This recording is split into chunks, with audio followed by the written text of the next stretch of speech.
श्री राम की super 303 variety है, एक शानदार वैरायटी है और हमारे किसानों की ये पहली पसंद बनी हुई है और काफ़ी मात्रा में हमारे किसान भाई लगाते हैं। लेकिन इसके साथ एक समस्या ये आती है कि ये काफ़ी महँगी होती है। इसका जो रेट है करीब ₹80 प्रति किलो के हिसाब से ये मिलती है, जो हमारे सामान्य किसानों के लिए काफ़ी महँगी है और हमारे किसान भाई इसे लगा नहीं पाते हैं।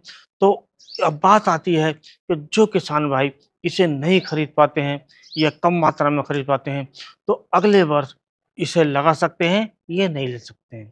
यानी कि आपने पिछली बार जो श्री राम सुपर 303 वैरायटी लगाई थी, तो इस बार उसकी बुवाई कर सकते हैं या नहीं? इसी बारे में जानते हैं। तो दोस्तों, ये जो श्री राम सुपर 303 वैरायटी है, ये एक रिसर्च वैरायटी है और हाइब्रिड वैरायटी नहीं है। जबकि जो हाइब्रिड वैरायटियाँ हैं, उनके साथ ही ऐसा होता है कि हम जो वैरायटी दोबारा नहीं ले सकते। लेकिन जो ओपी वैरायटी होती हैं, रिसर्च वैरायटियाँ होती हैं, इन्हें हम आराम से दोबारा लगा सकते हैं और इनका उत्पादन ज़्यादा कम नहीं होता है, सामान्यतः उत्पादन होता है। तो इन वैरायटी को हम दोबारा लगा सकते हैं। यही बात लागू होती है आपके जो वैरायटी है श्री राम की सुपर 303, यानी कि जो आपने पिछले बार बोई थी, उसको इस बार आप बो सकते हैं। लेकिन इसमें बोने के लिए आपको कुछ सावधानियों की आवश्यकता है। सबसे पहले तो सावधानी ये है, जब आप अपने भंडारण से इस वैरायटी का बीज निकालेंगे, तो उसका जमाव सुनिश्चित कर लें। क्योंकि कभी-कभी हमारे भंडारण में भी बीज में कमी आ जाती है, उसका जमाव कम होता है या नहीं होता है और जब हम बुवाई कर देते हैं, तो हमें काफ़ी हानि उठानी पड़ती है और बीज हमारा जो लेट हो जाता है, वो अलग से हो जाता है। तो इसलिए आप उसमें जो आप एक बैग अपने भंडारण में से निकालें और उसमें से एक मुट्ठी दाने आप किसी गिलास में कर दीजिए और उसमें पानी भर दीजिए और उसे 12 घंटे बाद आप निकाल कर एक सूती भीगे हुए कपड़े में बांध कर रख दीजिए और आपको ये 15-16 घंटे बाद ये बीज आपको जमे मिलेंगे।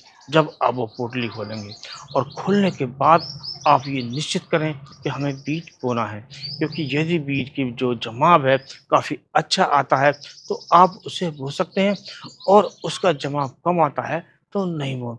तो इसे इस प्रकार सुनिश्चित कर लें और एक काम और करना है आपको कि जो बीज है, वो निकाल कर उसे आप किसी छलनी वगैरह में छान लीजिए, ताकि जो अंडर साइज़ हैं, जो छोटे-छोटे दाने हैं, जो पिच के दाने हैं, वो नीचे निकल जाएँ और अच्छी मात्रा में जो दाने हमारे अच्छे होते हैं, वो एक तरफ आ जाएँ।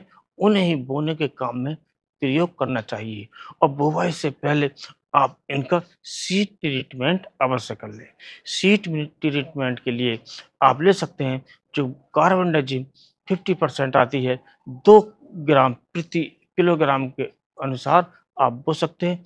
यानी कि आप 40 किलोग्राम बीज लेते हैं, तो उसमें आप 80 से 100 ग्राम आप जो कार्बनडाजिम होते हैं, जो आप हमारे किसान भाई उसे बाविस्टिन के नाम से जानते हैं, उसका प्रयोग इसे मिलाने में करें और मिलाने के लिए आप या तो एक बड़ा-सा मटका लें, उसमें बीज डालें, उसमें आवश्यकता अनुसार जो कार्बनडाजिम है उसे डालें और उस मटके को अच्छे प्रकार हिला दें।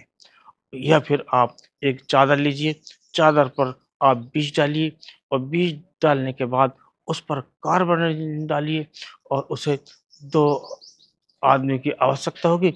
एक आदमी एक तरफ से दोनों जो सिरे होते हैं चादर के, उन्हें पकड़ ले और दूसरे जो सिरे होते हैं, उन्हें पकड़ ले और अच्छी प्रकार इस प्रकार चादर को हिलाएँ।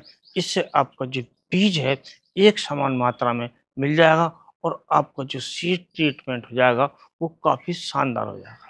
यानी कि बीज शोधन हमें बुवाई से पहले अवश्य कर लें, तो आपके जो शायद श्री राम सुपर 303 हो या कोई अन्य वैरायटी हो, उसे आप दोबारा लगा सकते हैं और दोबारा लगाने से आपको ज़्यादा उत्पादन मिल जाता है।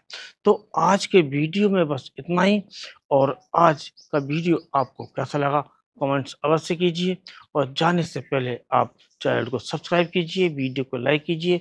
इसी के साथ इस वीडियो को करते हैं समाप्त। नमस्कार।